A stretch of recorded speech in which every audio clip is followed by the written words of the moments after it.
Finally, get all your games, even the downloaded ones, in one place with Epic Games. Okay everyone, let's dive right in first. Open your Epic Games launcher. Make sure you're logged into your account. We'll focus on the desktop application, but the process is similar on other platforms. Next, head over to your library. You can usually find a button or tab labeled Library, or with the game controller icon, click on it to view your current games. Now, you'll want to look for an option near the top that says something like Add a Game or Import Games. Click on that, and you'll be presented with a few options. Here's where the magic happens. Epic Games usually offers two methods to add your existing games. Autodetect is the quickest. Epic Games will scan your computer. The other method is manually add games. If Autodetect doesn't work for any game that is installed on your computer, you can manually add it. If you select Autodetect, Epic Games will automatically scan your computer for games installed. This process can take a few seconds to minutes, depending on your hardware processing speed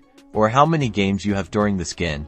Epic Games will be looking for specific installation locations. If you have to manually add games, select Manually Add. If your game isn't detected, you must browse your computer's file system and select the game's exe file. This is the application file that you use to launch the game. Once you select the file, Epic Games will usually recognize it. Once the scan is complete, or after you located the exe, the games will be added to your library. You might have to click an install button, but don't worry, it's just linking, not re-downloading.